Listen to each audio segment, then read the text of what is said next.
Assalamualaikum and good day everyone. My name is Asnia Alias and today I would like to present our research on the diversity of teaching approaches among academicians in a military institution and its uniqueness. This is our presentation outline: introduction, research objectives, literature review, research methodology, analysis and results, followed by discussion and conclusion.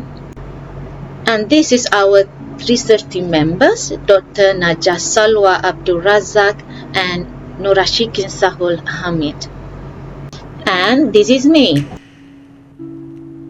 As we all know, educational institutions face a wide range of issues due to constant rapid technological developments and the different demands in teaching and learning. Accordingly, individuals must be versatile in multidisciplinary domains, as stated by Anderson 2012, where it may not be enough to major in one field of study alone competitively. The current cultivation of knowledge and skills pertaining to industrial advancement and requirements from potential employees necessitates that graduates acquire a wide range of abilities beyond the baseline competencies specific to their field. Actually includes managing intricate interdependencies, collaborating in cross-disciplinary teams, combining data from various sources, and connecting theory and practice. This had been claimed by Valero et al. 2020. Therefore, one of the essential requirements of educational system is research exploration in identifying helpful and successful teaching and learning techniques, and this stated by Kim, Reza, and Sidman 2019. In addition to that, Magdan and Friends 2020 contended that Malaysian public institutions work towards raising graduates' competency levels to ensure their employability by satisfying potential employers' demands. Following this, enhancing teaching strategies and existing programs is a priority to promote competency among graduates.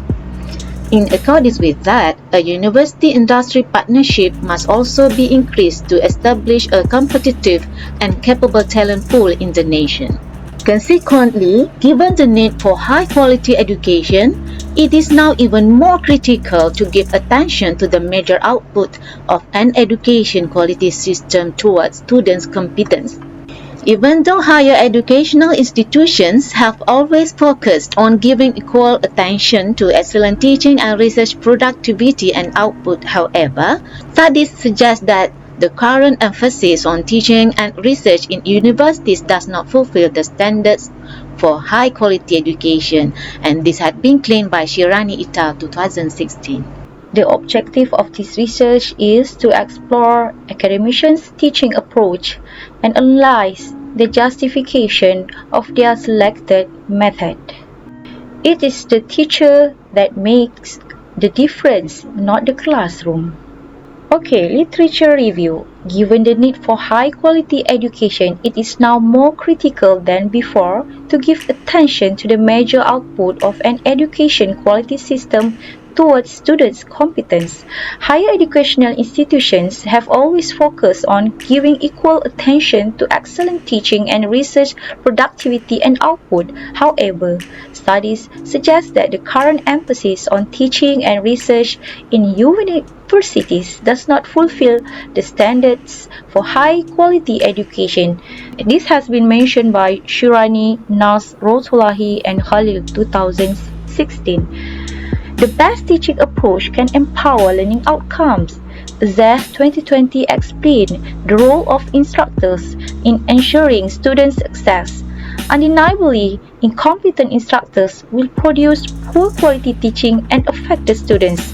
In order to ensure the success of any teaching method, the teaching staff should put great effort into selecting diverse teaching approaches for their students. Santos and Castro 2021 highlighted that instructors need to optimize students' knowledge through the methods and readiness of the instructors throughout the teaching process. Thus, the instructors play a big role in ensuring student success. They should consider the level of students, whether she or he is an excellent, moderate, or weak student. The selected teaching approaches must be tailored to the diversity of the student's background. In other words, the instructors need to understand and know that every method used in the learning and teaching process has a specific impact on the students.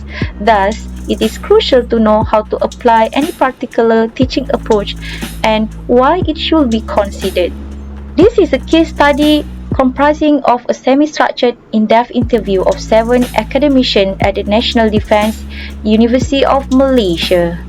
The academicians were interviewed and then the data were recorded and transcribed verbatim, and the data were analyzed thematically. This study aims to explore academicians' teaching approach and analyze their justification of their selected method. Based on this study, all instructors have almost the same approaches and there are several differences among them. The approach used in their teaching has a specific means and focuses on each chosen method. Among the approaches implemented are: encourage interaction and engagement with the students by keeping on asking them questions.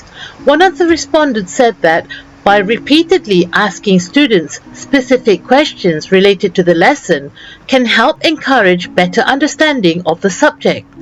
I always do this check. It is called reality check. If I want to know whether my teaching is effective or not, I will ask my students questions. And from the students' answers, you could tell whether they understood the lesson or not. The other teaching approaches mentioned by the respondents is to get students to check word or text meanings to help them understand the lesson content. You have to ask them to check the meaning of the word. The lecturers also tell the students to jot down and take notes on what is discussed in class. Write a sentence that includes the word that you do not know and jot down the meaning of the word next to the teaching material.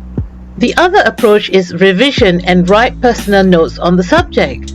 Sometimes students don't immediately understand in the first class, so therefore to me they need to revise and make revision and write notes and not depend solely on the lecturer. The other thing mentioned was also to regularly remind students to pay attention and maintain focus. When their friends are presenting, they must also listen. Then there's the no phone policy during class.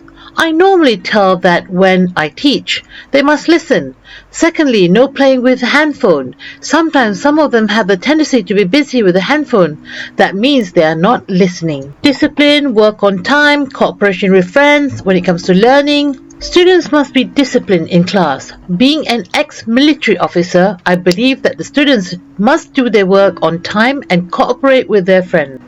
Other approach may include suggesting students to discuss with friends for further understanding of the learning content, assist students in enhancing communication skills and the ability to ask questions and respond promptly to prepare for the working world. We have to consider other factors to take into consideration that involve preparing students for the working world. It is about teaching the students certain skills, like telling them to speak and to ask questions simultaneously. In this military educational institution, there is also a culture of reporting their attendance, recitation of prayer before the beginning of any lesson as a form of discipline, Islamic teachings and respect towards knowledge. Other methods may include to motivate students to write their notes and not depend solely on their lecturer's notes, and encourage self-learning.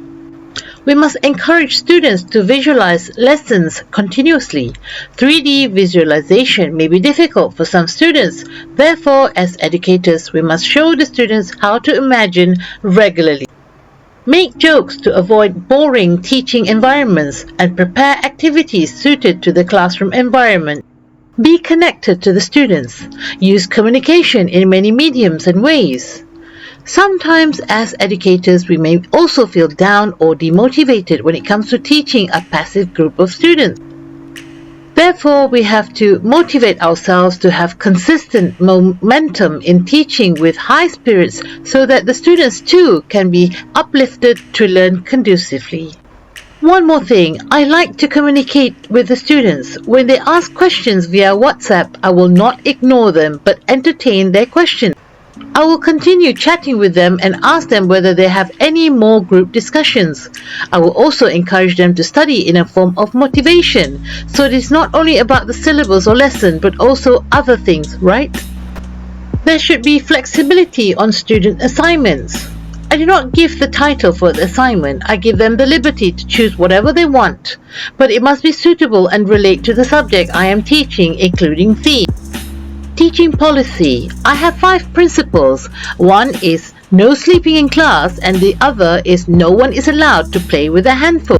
When I give them the time to rest, then they can play with their phones. And I want cooperation from everybody. I remind them to concentrate on the lesson. Otherwise, they will have difficulty following the lesson. Conducive learning environment. The learning environment must be conducive for students to receive learning. One of them includes preparing slides.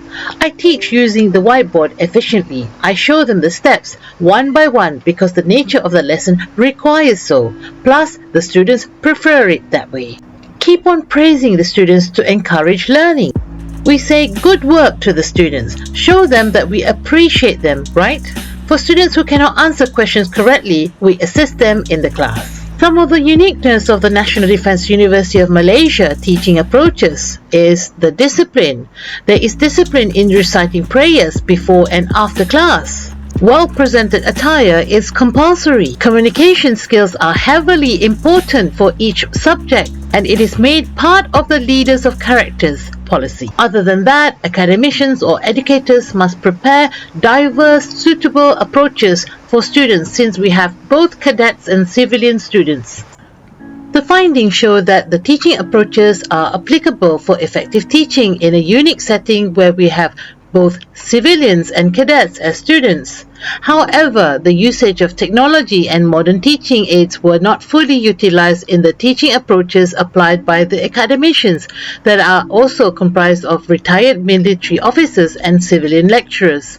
Interestingly, the instructors preferred using methods that include writing on the smartboard or whiteboard when teaching to encourage student understanding.